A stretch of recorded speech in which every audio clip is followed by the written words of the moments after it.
Je m'appelle Isabelle Sermé, je dirige le centre de référence de la mucoviscidose à l'hôpital Necker et également le centre de transplantation pulmonaire, et on s'occupe des enfants qui ont des pathologies bronchiques chroniques. Je coordonne également toute l'activité des centres pédiatriques de référence de mucoviscidose. L'étude s'appelle Module CF puisqu'on module l'évolution de la maladie. On a en particulier beaucoup étudié un traitement qui s'appelle Kaftrio et on savait déjà que ça améliorait beaucoup les symptômes et la qualité de vie des adultes. Donc on était prêt à observer ça aussi chez les enfants, mais les enfants les plus malades. Or, en pédiatrie, les enfants sont relativement peu malades. Donc finalement, les critères actuellement étudiés chez les adultes sont relativement peu pertinents.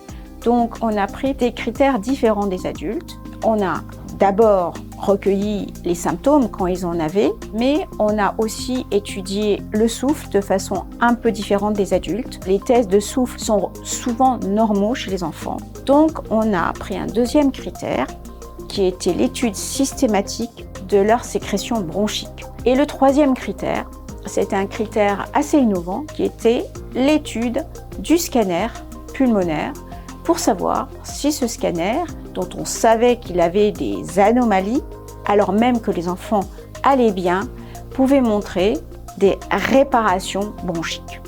Mais l'objectif vraiment principal, c'était d'essayer de collecter au maximum les images pulmonaires, le scanner, qui pouvait être fait dans tous les centres. Et pour ça, on a donc mis au point un protocole où on irradiait très peu les enfants pour être de l'ordre de 5 à 6 radios de thorax pour un scanner. Et donc, puisqu'on était relativement plus irradiant, on a pu refaire l'évaluation à 1 an et à 3 ans de traitement. Donc c'est là où on en est actuellement, avec une surveillance qui est proposée à tous les enfants qui débutent ce traitement pour savoir qu'est-ce qui explique finalement qu'ils vont évoluer de façon différente. Avant tout, ce qu'on montre, c'est une maladie silencieuse qu'on peut améliorer.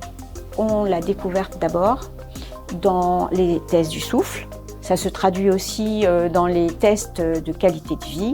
Les enfants, les adolescents rapportaient qu'ils avaient plus d'énergie, qu'ils faisaient mieux l'effort physique et surtout un bien-être émotionnel très significatif. Et puis, ce qu'on a vu aussi, c'est non seulement les critères de diagnostic de la maladie s'améliorer, on a vu surtout aux images du scanner que l'inflammation bronchique s'améliorait. Par contre, ce à quoi on ne s'attendait absolument pas, c'est d'observer une réparation des bronches. Pas chez toutes les bronches, mais dans un nombre de bronches assez significatif lorsqu'on regardait dans le détail les scanners des patients. Jusqu'à maintenant, on a toujours pensé que cette dilatation des bronches était des séquelles irréversibles. Et nous, on a montré que dans les bronches qui étaient modérément dilatées, eh bien, on pouvait récupérer un diamètre normal. On montre une élasticité des bronches et la capacité de se normaliser en quelque sorte. On ne sait pas si finalement on récupère l'intégrité de la paroi bronchique, mais pour la première fois, on montre cette capacité à se restaurer. Ce qui était très intéressant, c'est de montrer qu'on voyait cette évolution alors même que les enfants avaient un souffle normal et étaient asymptomatiques. Donc en quelque sorte, c'est ce qu'on appelle en médecine un test préclinique. C'est-à-dire ça montre que la maladie est là, qu'elle va à un moment donné s'exprimer, mais finalement qu'on peut récupérer, qu'on peut renverser la tendance. Et donc avec évidemment un espoir majeur que si on prévient encore plus tôt, on peut réellement restaurer encore mieux, réparer encore mieux et peut-être éventuellement empêcher l'installation de la maladie et les lésions des bronches. Alors les perspectives, c'est d'abord de suivre comment ça évolue chez les adolescents.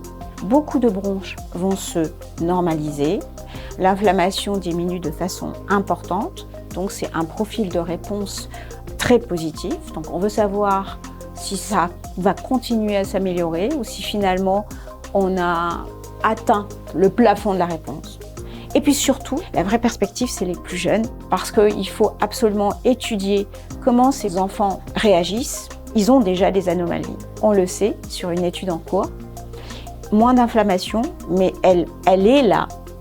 Moins de dilatation, mais elles sont là.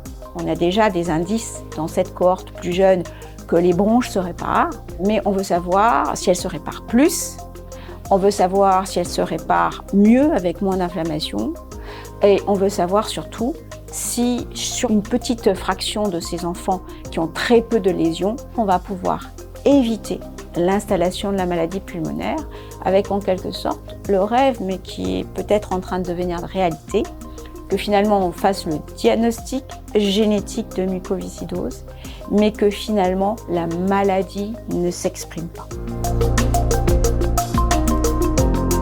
Cette étude n'a été possible que parce qu'on a travaillé tous ensemble. Et puis elle n'est pas possible, puisqu'elle continue, si les familles, si les enfants, si les adolescents ne sont pas partie prenante. Je voudrais adresser un grand merci à tous les centres de mucoviscidose, à tous mes collègues qui ont vraiment participé. Sans eux, rien n'aurait été possible.